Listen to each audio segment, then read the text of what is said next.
don't know why I agreed to watch the house. I should have known better, but I was young and needed the money. My aunt was going out of town for a couple of weeks, and she asked me to stay at her place. Just water the plants, feed the cat, and don't go into the basement, she'd said with a forced smile. But I figured that last part was just her way of keeping me from messing with her stuff. I didn't think much of it until I got there. The house was a huge, old colonial, almost isolated at the end of a long gravel driveway surrounded by woods. Even in daylight, it looked gloomy. When the wind blew, the trees creaked and groaned, like they were warning me. The sky was overcast when I arrived, and by evening, a fog had crept in, blanketing everything. The first few days were uneventful, but the cat, a skittish tabby named Morty, wouldn't go near the basement door. If he wandered too close, he'd suddenly back up, hissing, his fur standing on end. At night, he'd sit in the corner of the living room, staring at the basement door, completely still, his eyes wide. It was unnerving, but I chalked it up to him being a weird cat. Then, on the fourth night, I started to hear sounds. Faint at first, just the creaking of old wood. But as the hours dragged on, the noises grew louder. It sounded like someone was pacing slowly back and forth in the basement. I lay in bed, trying to ignore it, telling myself it was just the house settling. Around midnight, I heard something that chilled me to the bone. A whisper, soft but unmistakable, calling my name. It was barely audible, almost lost in the quiet of the house, but it was there. I stayed under the covers, frozen, listening as it repeated my name over and over in that faint, eerie tone. The pacing downstairs grew louder, footsteps heavier, echoing up through the floorboards. The next day, I was exhausted, but I convinced myself I just had a weird, sleepless night. Maybe my imagination was running wild. But that night, the whispering returned, louder, as if it was trying to lure me down. Against my better judgment, I decided to go to the basement. I wanted to prove to myself that it was all just my nerves, nothing more. I grabbed a flashlight and tiptoed down the narrow, creaky staircase. The wooden steps seemed to groan louder with each step, and a smell hit me halfway down.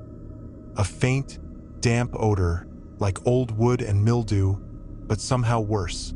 When I reached the bottom, I clicked on the flashlight and swept it around the room. It was cluttered with old furniture, cardboard boxes, and dusty shelves filled with odd trinkets and family heirlooms.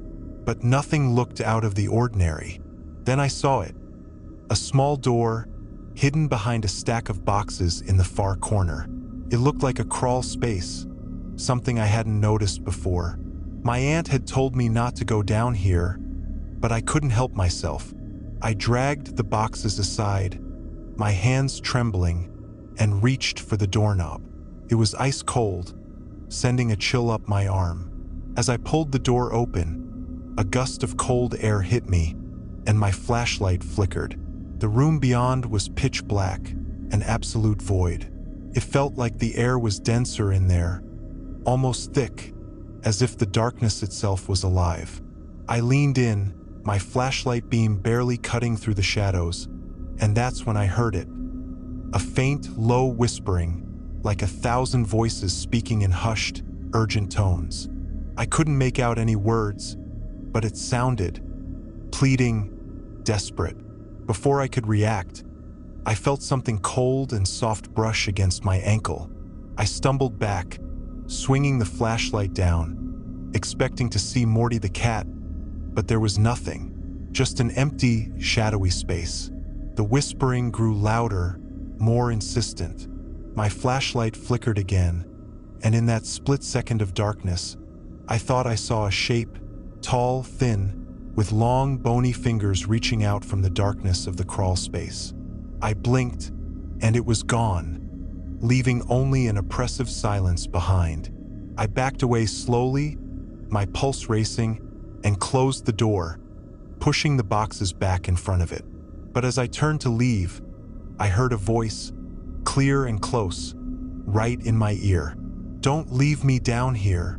I bolted up the stairs, slamming the basement door behind me and locking it, my heart pounding. But the whispering didn't stop.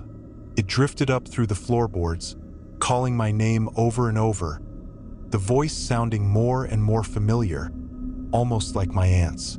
The rest of the night was a blur of pacing, sleepless hours, and every creak of the old house sounding like footsteps coming up from the basement. I could hear scratching at the door, soft at first, then louder, as if someone was clawing to get out. I thought about calling my aunt, but what would I even say? "Hey, your basement is haunted?" She'd think I was crazy. I spent the night curled up on the couch, Morty by my side, both of us staring at the basement door. The next morning, I noticed something strange on the doorframe. A small handprint, smeared in some dark, oily substance. It was small, like a child's, with fingers impossibly long, stretching down toward the floor. I tried to clean it off, but no matter how hard I scrubbed, it wouldn't budge. It felt as if it was burned into the wood, a permanent mark. The days blurred together after that. Every night, the whispering would start, calling my name, growing louder as the hours passed. I avoided the basement like the plague, and Morty refused to go near it. But every morning when I checked the door, there'd be new handprints, dozens of them, covering the doorframe, smudged across the walls, reaching toward the stairs.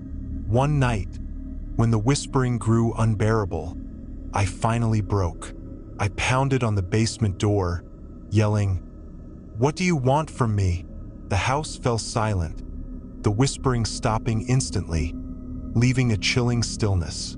And then, slowly, deliberately, I heard footsteps coming up the basement stairs, one step at a time, each one echoing louder and louder. I backed away, heart hammering, as the footsteps reached the top of the stairs. The doorknob began to rattle, turning slowly as if someone on the other side was trying to get out. I held my breath, waiting, every nerve on edge, as the door creaked open just an inch. And then, in the small sliver of darkness, I saw an eye staring back at me. A pale, sunken eye, surrounded by skin stretched too tight, like it hadn't seen the light in decades. I stumbled backward, grabbing anything I could find to barricade the door, my heart racing as I piled furniture against it. But even with the door blocked, I could still hear the whispering, louder than ever, seeping through the walls, calling my name. The next morning, I packed my things and left without a word. I couldn't bear to stay another night. When my aunt returned, she called, confused and a little annoyed, asking why I hadn't finished watching the house. I didn't have the nerve to tell her the truth, so I just muttered something about an emergency. A few days later, she called again, sounding worried. She'd gone into the basement to grab something, and she swore she could hear voices down there. Small, faint voices calling her name. I haven't been back to that house since. Sometimes I wonder if she ever figured it out, if she ever heard the whispering grow louder in the dead of night. And sometimes, in the middle of the night, when I'm lying in bed, I still hear that voice, soft and familiar, whispering from some distant corner of my mind. "Don't leave me down here." I didn't expect to end up in my mom's basement that night, let alone in the dark. Last July, my mom inherited her childhood home when my grandparents passed, leaving it filled with their belongings. Heavy, antique furniture, faded photographs, and mysterious old trunks in the basement. The house held memories, both beautiful and haunting, reminders of a past that lingered in every corner. Growing up, I'd heard whispers about the basement, a place where things just happened. My mom and her siblings would sometimes joke, nervously, about the odd shadows and sounds that seemed to emanate from below. My uncle even claimed he'd once seen a face in the basement window, watching him with empty eyes. But I'd always thought these were just childhood tales, a way to make an old house seem more mysterious. When my mom moved in, she hoped to feel closer to her parents. This house was part of her, a place filled with laughter, arguments, and love. I'd been helping her sort through it all, organizing, discarding, and packing memories into boxes. We'd barely touched the basement. There was a mutual, unspoken agreement to avoid it. Every now and then, though, one of us would mention that we really should get down there and see what's what. But that night, the choice was made for me. I was upstairs sorting through some old books when I heard a loud, hollow bang echoing from below. It sounded like something heavy had fallen, maybe a trunk or an old shelf. My heart skipped a beat. Part of me hoped it was just the furnace kicking on or settling. But as the sound persisted, I felt compelled to check it out, if only to reassure myself that it was just the house's quirks. I grabbed a flashlight from the kitchen drawer and made my way to the basement door. It was an ordinary door, nothing unusual, except for the way it seemed to almost pulse with the house's energy. The vibrations of old pipes and shifting would seeping into the frame. As I opened it, a chill swept over me, a strange cold that didn't belong on a summer night. Steeling myself, I stepped onto the first stair. Each step creaked underfoot, the sounds echoing like hollow, distant whispers. My hand gripped the railing, feeling the slickness of decades-old paint, and my heart beat faster as I descended. The basement was shrouded in a dim, murky darkness, the only light coming from a single low-wattage bulb hanging in the middle of the room. I reached for the switch, hoping it would cast more light, but it only flickered, barely illuminating the shadowed corners. I swept my flashlight across the room, the beam cutting through the thick air, landing on old shelves filled with dusty jars, boxes of faded photos, and mysterious trunks that hadn't been opened in decades. As I moved farther in, the door at the top of the stairs suddenly slammed shut with a hollow thud. I jumped, my heart pounding, and whirled around, shining the flashlight on the door, which now stood firmly closed, casting the room in a suffocating silence. I took a deep breath, trying to shake off the unease, and chalked it up to a draft. But as I reached for my phone to call my mom upstairs, I noticed that the battery was dead. Strange, since I just charged it before coming downstairs. Now, all I had was the dim flashlight, which seemed to grow weaker with every passing second. The air grew colder, unnaturally so, and I rubbed my arms, feeling the goosebumps rise. Then, I felt it, a soft, icy touch brushing against my arm. I froze, turning the flashlight toward my arm, but there was nothing there. Nothing visible anyway. But then I noticed something that made my blood run cold. Tiny, childlike handprints in the dust on the walls, sharp-edged as if freshly made, marking a path that led toward the back of the room. As I followed the handprints, I noticed an odd smell, a faint, sickly sweet odor of decay mixed with something else, something metallic, almost like rusted iron. I turned to check the furnace, hoping it was just an old pipe or some decaying insulation. But as my flashlight beam landed on the furnace, I stopped. There, on the door, was a large, dark handprint, smeared and impossibly long, as if whoever had left it wasn't entirely human. My hand trembled as I reached out to touch it, feeling the cold metal beneath my fingers. But then, from within the furnace, I heard a sound that sent a shock through my spine. A frantic scratching, faint at first, but growing louder and more insistent. It sounded desperate, like something trapped inside, clawing, begging for release. My heart raced as the scratching grew into frantic banging. And then, with a sudden, agonized screech, it stopped. I took a step back, nearly tripping over an old box. The silence that followed was deafening. Just as I was about to leave, to run up those stairs as fast as I could, the basement light flickered again. For a brief, terrifying moment, I saw shadows on the wall, twisted shapes, contorted faces with hollow eyes and gaping mouths, all moving closer. There was no source for them, no logical explanation, just shadows, shifting and writhing, as though they were alive. Backing away, I raised my flashlight, clutching it like a lifeline. The coldness seemed to wrap around me, thick and pressing, as I heard a whisper. A voice that sounded exactly like my mother's, soft and pleading. It called my name, over and over, the voice trembling as if in pain, begging me for help. I turned, searching for the source, and that's when I saw their faces. My grandparents' faces, younger than I'd remembered, floating in the shadows alongside others. Faces I didn't recognize, all twisted with expressions of suffering, their mouths open in silent screams. My legs felt like lead as I backed up, inching closer to the stairs, barely able to keep my eyes on the ghastly apparitions before me. A memory flashed in my mind. My mom's sister, my aunt, once saying something cryptic. "It doesn't want to hurt you. It just wants company." Her voice echoed in my mind as the shadows drew nearer, the air thickening, the cold sinking into my bones.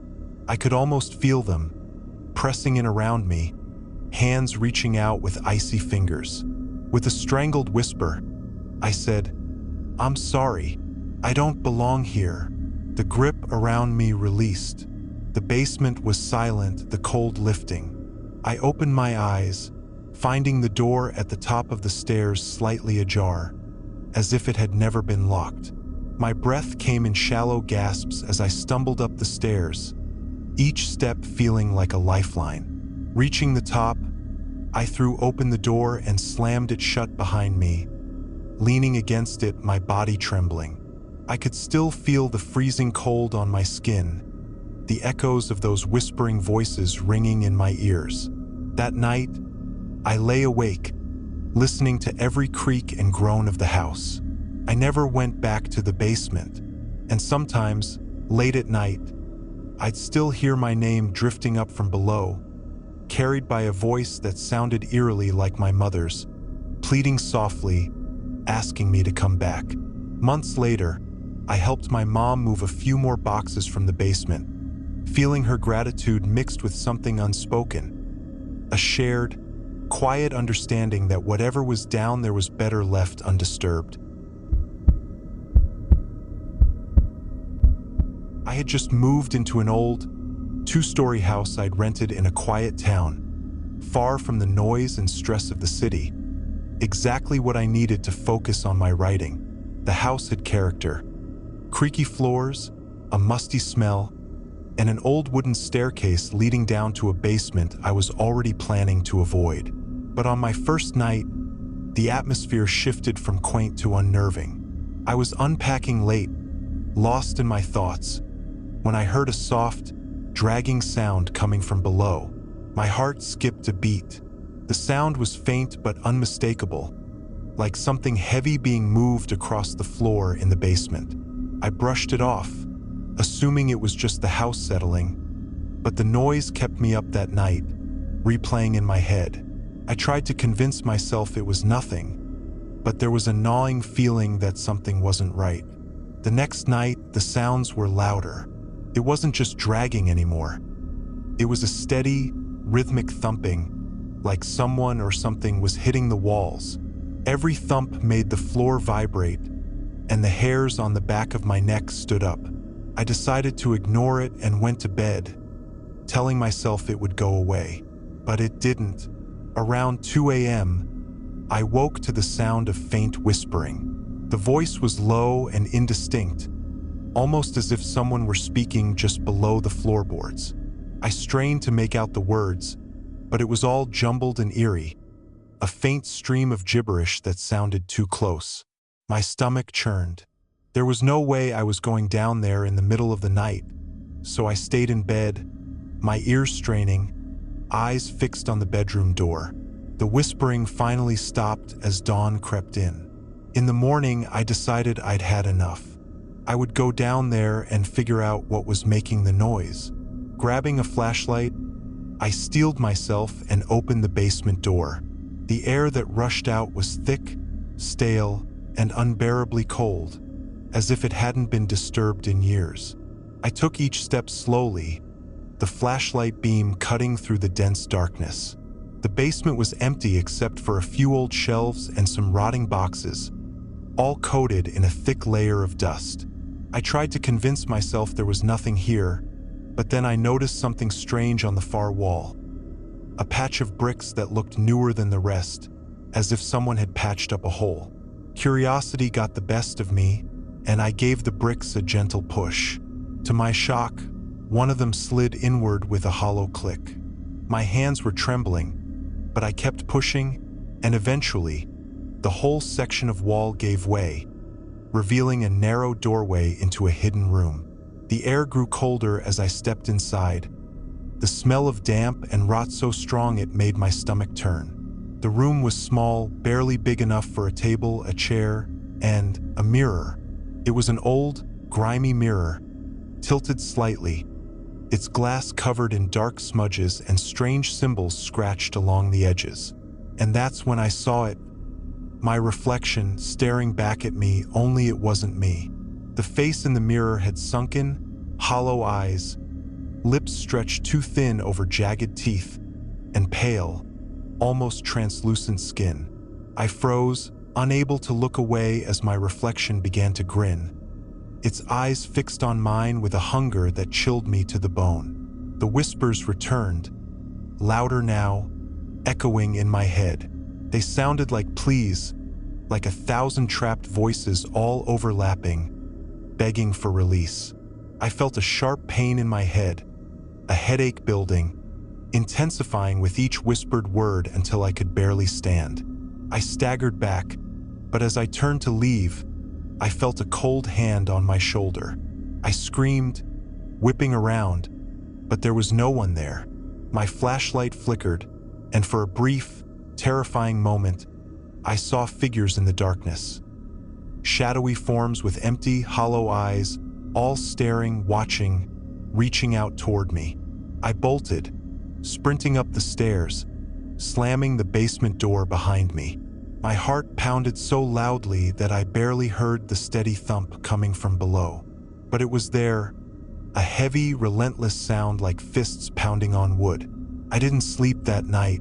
The thumping grew louder, echoing through the walls, pulsing like a heartbeat. And then, as if it couldn't get worse, the whispering returned, clearer now, as if someone was standing just outside my bedroom door. They whispered my name. I squeezed my eyes shut, pulling the covers over my head, but the whispers grew louder, repeating my name with increasing urgency. I couldn't take it anymore. I threw off the covers and opened my bedroom door, flashlight in hand, ready to confront whatever was there. But the hallway was empty. The whispering faded, leaving a hollow silence. I was about to head back to bed when I heard a soft, unmistakable creak from behind me. Turning slowly, I saw it. The basement door slightly ajar, as if inviting me back. My heart hammered as I approached, my hand reaching out to shut it, but something stopped me. A shadow moved beyond the door, shifting just out of sight. I took a step back, and that's when I heard the voice again. But this time it was different. No longer a whisper, but a rasping, low growl. "Let me out!" It hissed, drawing the words out, dripping with malice. I slammed the door shut and locked it, backing away slowly. The pounding began again, furious and frantic, shaking the door on its hinges. I ran to my room, my mind racing. I knew I couldn't stay here, couldn't spend another night in this cursed house. The next morning, I packed my things, barely able to focus as the echo of whispers and thumping lingered in my ears. As I left, I took one last look at the basement door, half expecting it to burst open and reveal whatever horror lay hidden down there. But it remained still, silent. As I drove away, I glanced in the rearview mirror, feeling a strange urge to look back. That's when I saw it. A face staring back at me from the back seat, hollow eyes wide, a sick grin spreading across its face. I swerved, heart racing, but when I looked again, the seat was empty. I didn't go back to that house. And sometimes, late at night, when everything is quiet, I still hear faint whispers, calling my name from somewhere just beyond the edge of my mind.